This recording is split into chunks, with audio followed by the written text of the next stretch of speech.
I'm going to introduce myself through the medium of sound and video. Let's go.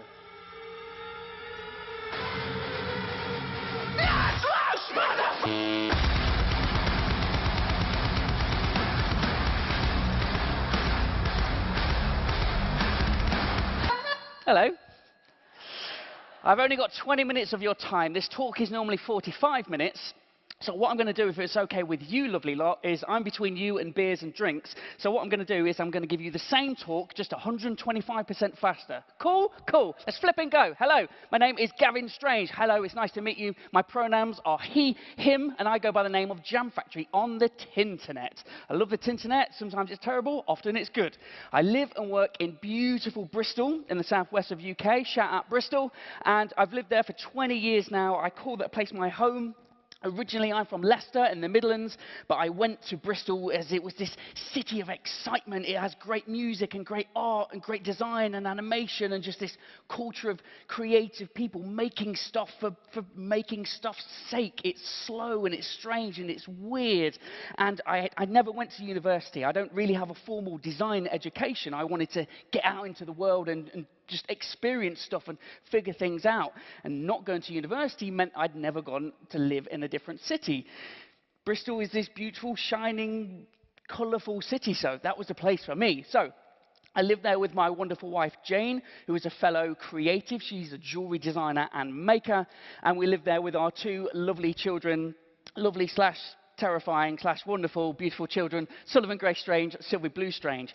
Now, in the year 2025, everything is terrible all the time, constantly. It's so hard to be creative. It's so hard to be inspired. It's so hard to do anything. So you have to look for any and all avenues to be creative, to be inspired, to have excuses, to make stuff. And so for me, children was one of those things. Having kids is one of the best motivators to make stuff.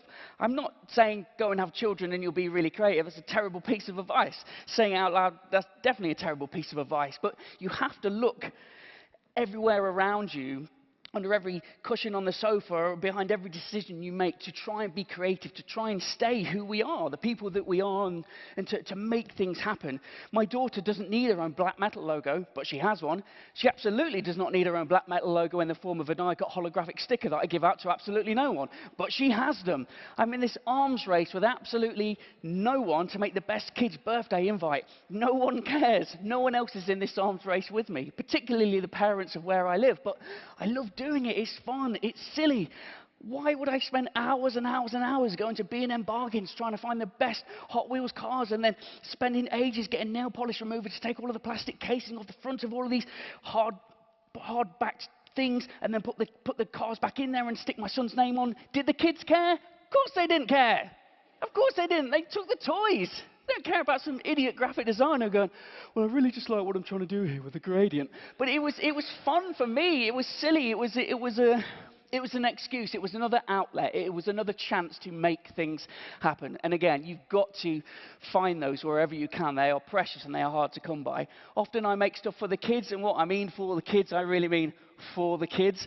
Like Pinplo, my Nintendo Switch-powered Duplo-framed virtual pinball machine. Oh yeah, no, I need to spend all this money on the Duplo, because it's for the kids. The kids will really love it, darling. The kids will really love it. It'll be in a space that they can play. No, it's locked in my studio. It's mine. Again, any and all reasons and excuses to make stuff. And genuinely, it did start for the kids, because I can't afford pinball tables. They're very expensive, and I am rubbish at making things. I can't do woodwork. I am crap with metal. Lego, now you're talking. I can do that. So just trying to be silly and trying to make things exist, even if it is something as silly as this. I poured just as much energy and soul and silliness into making this ridiculous thing as I kind of do the job that I have during the day, or the other stuff that I noodle around at night. Again, universe doesn't want us to create. We've got to push against that in any way you can see fit. Anyway, I've gone off track already. Rounding off our family is our lovely adopted rescue greyhound, Peggy, who's a sweetheart, but do not let this photo fool you. This elegant, mid-flight, beautiful specimen of a creature always looks like this. 99.9% of the time. She's an absolute derp dog, but she's very sweet. Anyway, so why the hell am I here talking to you today? Which is amazing to be here, by the way. D&AD is this institution, is this very special place, it's this very special thing. So to be here in the South Bank being able to talk to you is really special. And really this is what the talk is going to be about, bless you, finding things and making things happen and just seeing where it can take you. So I've got the best job in the world. I am a director and designer for Aardman. Aardman is a creative studio, also based in Bristol. It will be celebrating its 50-year anniversary next year in 26. And I love working at Aardman because I just feel like I'm at home, honestly. It concerns itself with making things that are entertaining and delightful and silly and charming. And I want to make delightful, silly, charming stuff. So I want to be with these people. I want to play a part in the company's history. I just want to be there, be surrounded by these humans. And I grew up watching the things that they make. That is a part of my DNA. It's a part of my childhood and my fabric of creative being. So when I moved to Bristol, I just did everything in my power to be in the gravitational pull of this place. And we don't have time to go into it today, but through just putting myself out there, putting my work out there, putting my name out there, consistently sharing and showing what I was up to, I found myself in the gravitational pull and then went in for a cup of tea.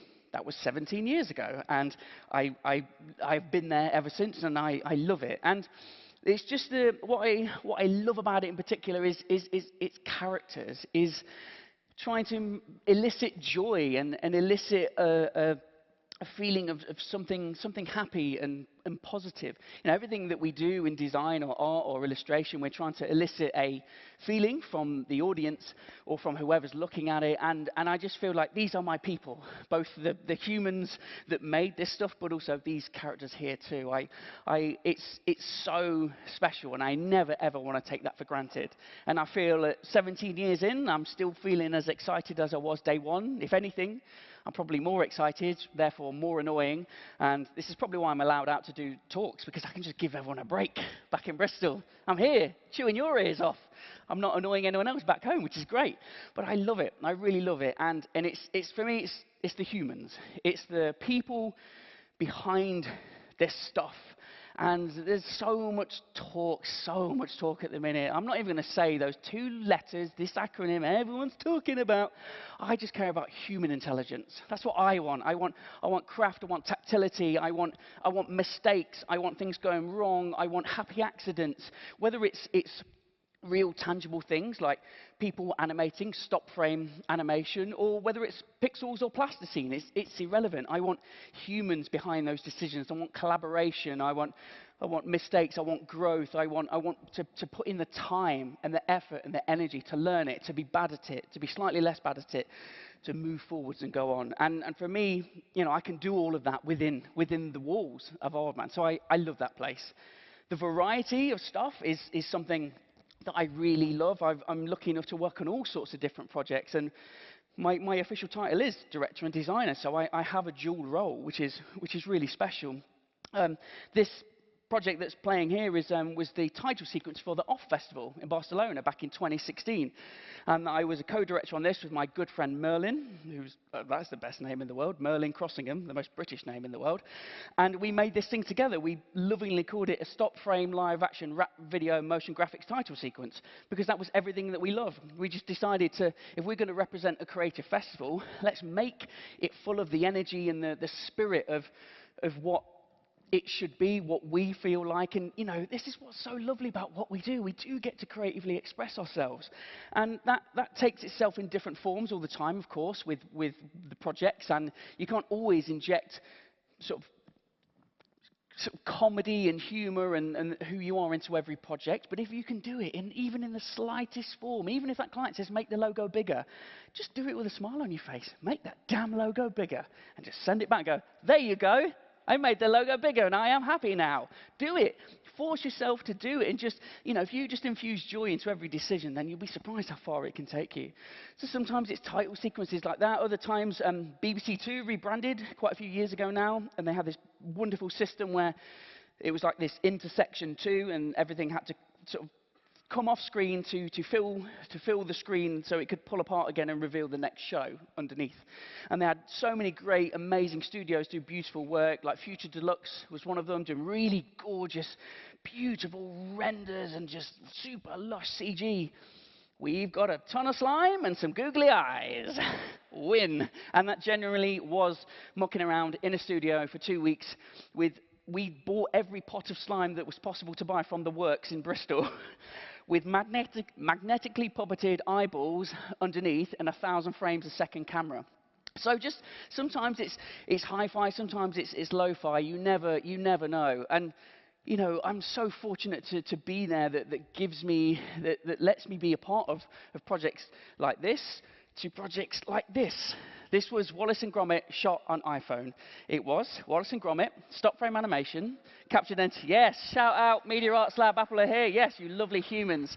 So it was Wallace and Gromit shot on iPhone, stop frame animation, commissioned by Apple, projected 100 more meters tall on Battersea Power Station every single night of December. Every single one of those words is amazing. If you told 20-year-old me even one of those words, I just would have gone, just would have collapsed in on myself. But this, oh man, this was just the sum total of Apple and Media Arts Lab and Aardman coming together to want to make something spectacular and joyous and silly and charming. And again, just what's happening now? This happened for real life. This is amazing. It's a project I'm truly, truly proud of, and was just, again, the sum total of sort of the gravitational pull of the brilliant humans at Aardman and Apple and Media Arts Lab who came together to want to do something. So, you know, you never really know what project's going to come through your door. You never really know where things are going to take you. But if you just kind of lean into every opportunity, and sometimes that is making the logo bigger for the client, and that's the job, and that's your job for the week, and that's absolutely fine. This is the thing, like, we're in the business of commercial creativity, commercial art, commercial design. There is a transaction that has to happen, and otherwise we'd all just be fine artists, and no one would give us any feedback, and we'd just do whatever we liked. But that's not the business we're in.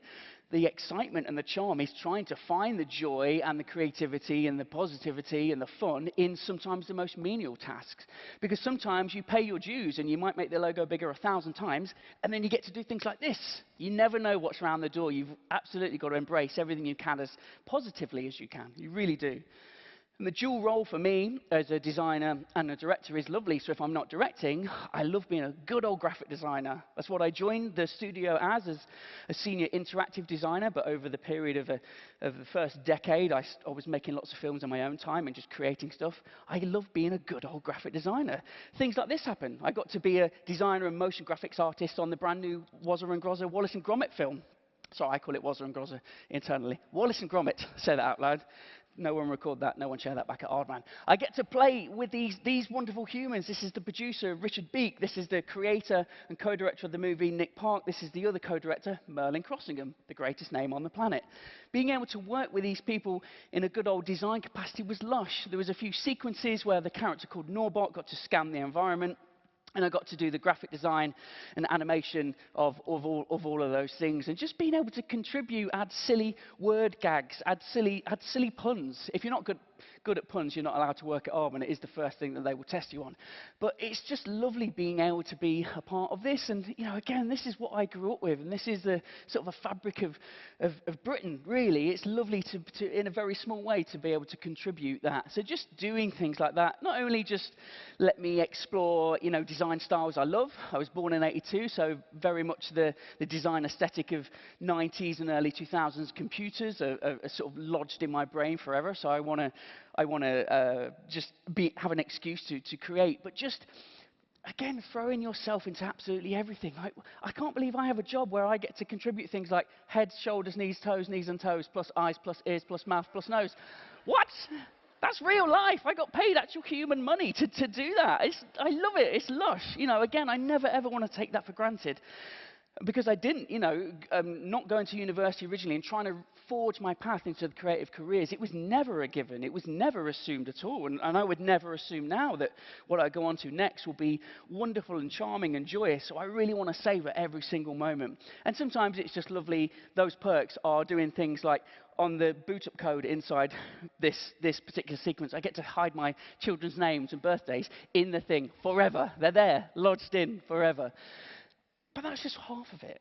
Like when you whatever you do during the day, whether it's a full-time job or you're a carer or you're a student or whatever it is that you do, you still have ideas, you still have desires and dreams and ideas to create stuff and do stuff. And basically, at night or in the morning, whenever it is I'm not at work and I'm not being a father and I'm not being a husband and I'm not being a grown-up human, taking the bins out or doing counterattacks, all the boring stuff, I just like making stuff. I make absolutely everything that no one asks for.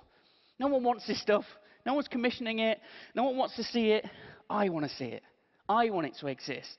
The power that we have to create something from nothing is really special. To create something from nothing, make mistakes, go wrong, and take you in a whole different direction. That's why I'm so about human intelligence, because every single moment, everything has context. Everything you're crafting, creating, you might accidentally select a different typeface, and then that takes you on a totally different journey. Or you might accidentally get your print colours wrong or inverse, and then suddenly that gives you a new idea. Just the more you make, the more you create, the more opportunities to go different exciting places.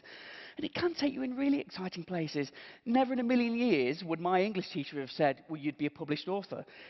In a trillion years, that ended up happening just through a series of consequences of making stuff, doing stuff, falling into giving talks when I was so scared to speak in front of anyone. I felt so physically sick in the first talk that I ever gave, which was actually at an Apple store.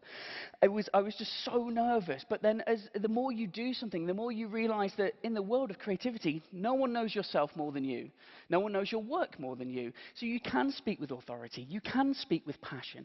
And you'll never know where that's going to take you. So for me, being able to write a book was a wonderful thing. I ended up being on CBBC TV for 5 years. That was baffling to most of my family and friends, actually, that their license payer's fee was paying for that. But again, I could do a whole talk on that. But you never know where things are going to take you. You never know if you just embrace those passions and embrace the little niggling ideas of seeing where it can go. And I've been doing it for a long time now. I'll be sort of celebrating a quarter century of making work under the name of Jamfactory. And long may it continue. It's for no one else but me. I'm incredibly fortunate that it has made a few different things happen. But ultimately, I really think that doing and continuing to do this work is what's got me a dream job. It's what continually keeps me employed, because hopefully I'm showing that, no, keep me around. I'm passionate. I care. I want to make stuff. I want to try stuff. I want to do stuff. But just making stuff is half the battle. You've really got to carve out a space, time, energy to make this stuff happen. It begins with space. This was one of my first spaces. Hello, 2000s. Look at that. Watch out, ladies. Look at that place. Blue flames with silver tips. It's nice, isn't it? That cable management makes me physically sick. I don't know what's square monitor, little iPod there, little micro PC. Do you remember that trend? Make PCs as small as you can. Nothing would work because it'd get too hot. But again, just like it was mine. It was my space. It was my computer. I could make things. I could create things. And basically, I've just tried that the whole time, just having a space. Sometimes it's literally been under the stairs of flats that I've rented. Sometimes it's tiny, sometimes it's bigger. But do everything and anything you can to be as creative all the time. And if that's carving out a physical space for yourself, then do it. This is my final Pokemon evolution at the moment. This is the ceiling and the walls and everything is neon pink. You cannot color grade for your life, and I love it. If I do color grade it, it's all pink, which is the best color, and I love pink. So great. My retinas are permanently tinged. You know when you have those sunglasses on and it tints everything orange? Mine is like that, but my eyeballs are just pink all the time, and I love it, and it's self-inflicted. But just do it, and as much as making the stuff and making a space for the stuff, tell the world about your stuff. You could be the greatest creative on the planet, but if no one on the planet knows, how will you ever progress? I mean, not to say that you could have a wonderful, beautiful sense of self-satisfaction of creating something and not showing anyone. But again, we work in the world of commercial creativity, where your portfolio, your body of work, is representative of who you are and what you can do and where you can go. So talk about it, share it with the world. I've always had a website, a place to call my own, and in the age of social and sort of homogeny of everything looks the same, like reclaim the internet, reclaim your space, your corner of the internet, have your own portfolio, make it weird, make it wonderful. I mean, this doesn't actually load on any other device apart from a desktop, because it's just full of videos and scrolling ticker tapes. I don't care. I've made that choice. I can live with it. Do it the way that you want to do it. Represent yourself. It's something that I've always done. And just, again, it's a huge part of sharing and showing the world. Just change what you've done as you change, as your ideas change, as your creative language changes. Change with it. Always be representing the best version of yourself to see where you can go. So I don't have much time at all, and I just really want to just touch on a couple of projects just to show, again, you never know where you can go. I really feel like I've never had my own creative style. I would have killed to have a visual style that is distinctive and I would always be hired for, and I would be the person that does that. But I never have. I think I'm too much of a magpie. I love too many things. I'm too excited by too many things. And therefore, that means that my body of work is all over the shop. But actually, I've realized that I might not have a style, but like all of us, I have a voice. I have a creative voice, and actually, I've been trying to tune into that for the last decade or so.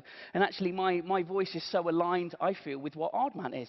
I want to make charming stuff, joyous stuff, but things that have heart and have impact and are charming and lovely. And so sometimes projects come along because all of this stuff comes together. All of this work that you've done in the background actually just happens. Turtle Journey was a commissioned stop frame animation for Greenpeace back in 2019, trying to tell a powerful, impactful story, but using beautiful, charming animation. And it was ultimately a story of loss, because really what we were trying to talk about was a loss of habitat, loss of species, loss of biodiversity in the oceans, but I'm trying to lean into my voice. What can I bring to this? And so for me, my voice, at the time, my son was only sort of 6 months old. I was like, well, if we're talking about loss, what I cannot bear to lose is my young family. I was a new father. Can I bring in human aspects to this and bring in my personality into a project? And sometimes you can. Sometimes those projects are there for you and are the sum total of all the things that you're excited about. And it was joyous. We got to work with an amazing cast. I got to work with beautiful artists and creatives and concept artists. We got to work with brilliant crafts people who spend all of their time painting these beautiful, totally unique turtle patterns on the back of shells, and sometimes working in tiny little things. That games console in the middle has got electronic paper in it. When you feed an electrical current through it, it glows. Just working with smart people who can work out things like that. Sometimes the stuff is bigger. Let's have practical lights in this clamshell car that will film stop motion. Just being around those people is just so joyous. Those humans making those decisions is it's such a lovely thing. And when you feel like you really are sort of put yourself into a project, you just will do everything you can to make it the best that you can. And just enjoying the process as well. Just, yeah, the end result is always lovely, you know, the end campaign, the end film, the end whatever. But if you can just take great joy and excitement in every single step, then, you know, you'll learn so much about yourself as well. And sometimes it's high-tech. We were using Houdini to do particle destruction previs to make sure that the climactic end of the film had impact. But sometimes it's not hi-fi, sometimes it's lo-fi. You know, when you look in a swimming pool and you've got the beautiful dappled light, caustics light, how do you do that on a stop frame set? Well, this is our brilliant director of photography, Simon Jacobs, who figured out the most high-tech way was to go to the bike shed, nick a bike wheel and then attach it to a motor, so every time you take a frame of the camera, it rotates the wheel a little bit more. If you stick some duct tape in that wheel, you'll get dappled shadows. And then if you want dappled light, you just go to B&Q, get 2 panes of shower glass, attach it to the same motor. Every time you move it, it does this. Shine a light behind it, dappled highlights. Just working with those people and just those ideas was so refreshing and exciting, and just constantly, you know, if you're around those humans, it just gives you a chance to go, okay, I can come up with an idea in a different way. I can try and figure things out the best way. Again, the creative careers we all have, there's no rules, there's no set definition. You can do it any way you want. Total opposite end of the spectrum is something completely different. I make really bad wonky music and I love it. I have no clue what I'm doing. I have no musical theory understanding. I've tried. Oh God, I've tried. What do you mean it's a B note? It's a C, it's a D minor. What does that mean? I don't know what that means. Oh yeah, of course, they're playing that in a C major sharp flat. What are you saying? I don't understand it. But what I do understand is bleeps and bloops and buttons. Spent 20 years keyboard and mouse moving stuff around. That gets boring quite quickly, right? And then I saw this thing on the internet. It's called an Ableton Push 2. I didn't really know what it did, but I bought one. Look how exciting it is. It glows. It's got little dials. It's got knobs on it. It's got little graphics. And I started just noodling and making music. And again, just you've got to share the world with what you're up to. So if I'm going to get it out there, back then, Instagram would only do square videos up to 60 seconds. I can't make music. I can't make a 3.5 minute, 4 minute pop song with a bridge, a verse, a chorus, a pre-chorus, all of that stuff. I can make I make a little wonky beat for 60 seconds. So suddenly you start using your constraints to just make stuff exist. And so just making music, I wanted to make visuals to go with it, because I guess I'm a visual person. I want it to exist. I want to share it with the world. So I started, really pushing myself into 3D. Started with Cinema 4D, but then that push just makes you go further. The more you do something, the momentum builds and builds, and you grow and you want to do more things. So that would take me further into the 3D space. I would buy more things that had bleeps and bloops and buttons and enticing little graphics. I'm a sucker for all of it. I don't know what it does, but I'll figure that out later. Just, when you just have that excitement and that feeling in you where you're like, I just want. You've got to really indulge in that. Again, we're so lucky to have that. As a universe does not want this to happen, and we're constantly just fighting this inner turmoil of everything is terrible all the time, and the sun is halfway through its life cycle, and in about 4.5 billion years, eventually our sun will die, and it will grow to unimaginable sizes, and it will become so large it will encapsulate and incinerate everything we've ever made. That's pretty overwhelming. But if I just get distracted and stop scrolling Instagram, I can just be creative. I can just overcome all of that overwhelming feeling with just focusing. Just put it all away and just focus on something that makes you happy, makes you excited, takes you forwards. Be productive, not precious. Just make things happen, just especially in your own time. Of course, if you're delivering to a client, this does not apply to you. Make it perfect. But when you're noodling and experimenting and growing, just be productive. Just make, iterate, grow, see where it can take you. Just started discovering this world of audio and visuals combined, and so I can start connecting some of my audio hardware stuff into visuals as well. This is working in the Unity game engine, something that I'm not good at. I have a vague base understanding of it, but just want it, when you've got that feeling and you do commit the time and effort, even just the smallest little seed of something, you're like, oh, it feels good, it feels great, and just pursue it more. But you never know what it's going to take you. I ended up trying to force myself into doing this more and more, and so in the middle of a normal talk, if I've got my own laptop here, I will do this wonky little musical intermission, and it terrifies me. It absolutely terrifies me. But I realized that it doesn't matter. No one cares. You're too busy worrying about how to pay your mortgage, not, oh, this idiot's on stage playing a bleepy bloop. So I should remember that and be encouraged by that. But what it does for me is it gives me a tiny shred of confidence to do it more, to go forwards. The world didn't implode, things didn't end, and everything was absolutely fine. So more of it. But it does take you in different places. Recently, just a week and a half ago, I created a title sequence for a festival in Dusseldorf called Beyond Tellerrand. And at the time I got asked, I replied to the founder of the festival and said, yes, could I play the titles for you live on stage? Didn't really know how to do that. And he went, yeah, sure. Do you know how to do that? Yes. There we go. It happened. A thing happened. This happened. I didn't know how to do it, and I sort of figured it out. And it was scary, and it was wonderful, and it was wild. But the lessons and the journey of setting yourself an impossible deadline and trying to make things happen. Like, I'm so glad that I did put in the energy and effort. And I'm pretty tired now, but it was great. And the learnings. Again, I didn't count on this ever sort of happening. It was just an excuse to let's go. Let's see where it can take you. Anyway. 6 lies between you and beers. 6. Just 6. Just 6. Don't wait to be asked, please. Do it to spite the invisible person that's not asking you to do it. Do it to spite the invisible commissioner who's not asking you to do it. Just make it exist. Put it out into the world. Please, please, please, please, please. It is absolutely no one's responsibility to make sure you're creatively satisfied. It is not your educator, your teacher, your boss, your company. It is no one's responsibility to make sure you're 100% creatively satisfied in who you are as a human and what you want to do. It's up to you. You can make it happen. You can sort of plug the gaps, really. You can fill in those missing squares by just making stuff happen. It doesn't have to be big, but just always keep an eye on, am I creatively satisfied? If not, figure it out. Go and do some more stuff, please. just stop thinking about stuff. Just tinker, just play, just experiment. Do you remember the sort of mid-2000s, every design agency and studio was like, we take risks. All right, mate, it's a new typeface. It's not that risky. If you're a pilot and you're like, hello, everyone, today I'm feeling pretty risky. I'm going to try a new maneuver. You would poo yourself. Of course you would. Or you go into surgery and they're like, actually, put away the scalpel, doctor. I'm actually going to try a spoon today. They're risky things. Don't do that. But what we do, we can be risky. We can try new stuff. We can just experiment and play and grow and not be so serious about it and just enjoy it, because you can delete it, edit it, destroy it, remake it all again, but you can tinker. Please, more tinkering. Be productive, not precious. Just make, create, do. Find fellow people who will support you on this journey and want to make stuff with you. The most important piece of advice that was ever given to me was a lovely human who worked at Aardman called Miles, who said, don't make it perfect. Make it now, which I absolutely love. It's really special. And again, it doesn't apply to your perfect, wonderful client jobs. It's more about the ethos of who you are as a creative human and things you're trying to do. But if you're just thinking, oh, yeah, but that's all fine, and now you've told me that the sun is dying, I'm incredibly stressed about that, so how am I going to go forwards? How am I, as one person, as one human on this planet, going to make a difference, going to make a change, going to contribute to the world? And I agree, it's massively overwhelming. It's so overwhelming.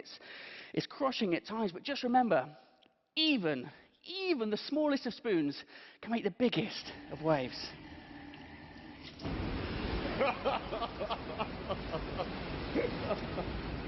Cheers, London!